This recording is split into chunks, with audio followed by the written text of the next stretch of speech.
I think, when the Jays take on the Yankees, it's for Jays fans, the emotions are so much more heightened. So with this series, there were so many things that people were losing their mind on online. And one of them was the pitch tipping, which happened with Max Scherzer, and both sides addressed it. Like, it's just part of the game. When it's within fair play, they said they could see it, and whoever was, I don't know, you know what happened. But if people are not hitting garbage cans to let them know what the pitch is going to be and stuff, I'm not mad, but I get why people are mad. You're the player here, though, former player. Is this something people should be pissed off about?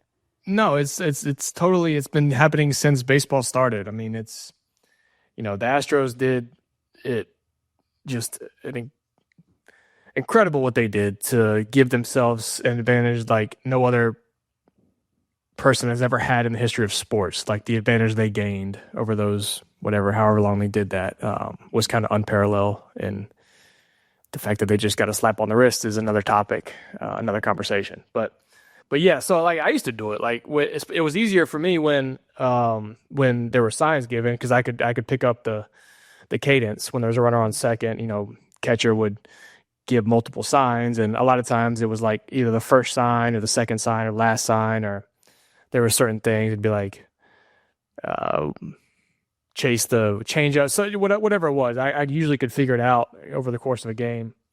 And so my thing was, I'd get to second, and if I could get the sign, great, or if I could see in the glove, great. And what I would do is I would sit there, and when I would get it, if I moved anything on my left side of my body, whether it was a step with my left foot or with my hand, the left side of my body was off speed, and the right side of my body was fastball or hard, like a cutter or sinker or whatever it is. So that was how I would do it. And, like Schneider said in his post game, the way to stop it is to be better about either hiding it or doing something about it. And I'll never forget, there was a pitcher with Minnesota. I think his name was Blake Parker. I think that was his name. But he had a split finger. That was kind of his out pitch. And you could see in his grip clear as day. And so I would give the hitter, anytime a split was coming, I would tell him a split was coming. And there was one time, I think he finally caught on to what I was doing. So there was one time where he came set, he had a split grip, and he just looked at me. And I saw the split, so I gave the sign to the hitter, and then he changed it. Right after I moved, he changed it and threw a fastball.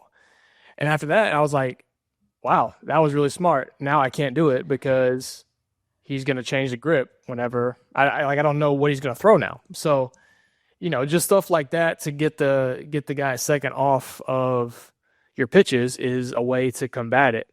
And so I think that's kind of like the things that pitchers need to think about. And because it's hard, like when you're so used to, say, your max, and you're used to coming set like a certain way every time, it's hard to just change that. Like there's a feel that where you come set, you're so used to going from that position. You can't, it's hard to just change. Like, okay, we'll just go cover it at your belt. Okay, well, that puts me in a whole different starting position. And when you got like Max Scherzer that's been doing it for years and years and years and years, like you can't just ask him to just do that and be okay with it and be comfortable with it and be the same guy. So, yeah, it's a constant back and forth, a constant battle that's been happening forever. And Max is smart enough to, I'm sure, combat it, just like a lot of guys on that staff are. I know that Gossman has dealt with it for a long time because he throws the split. And I mention a split a lot because the split is the easiest one to notice. Like, so if you're at second and the pitcher's holding the ball like this is like fastball, curveball, whatever. And the split is like very blatant. Like, it's very easy to see when a split's coming. So that's his out pitch. And so when you can eliminate that as an offense, gives you a huge advantage. So he's done a lot of work over his time to try to combat that and hide his split. I know we told the story where he overdid it against San Fran. It ended up just showing the hitter what was coming. But yeah, so it's kind of a moot point. I mean, it's just something to talk about, and I'm sure they're addressing it behind closed doors. You have little T-Rex hands. That was entertaining. Oh, I have baby hands. Sure. Please clip this and put this on our social page. If you were listening, do you remember the commercial, the Burger King commercial, back in the day where a guy had tiny hands? No, Do you remember that commercial? no.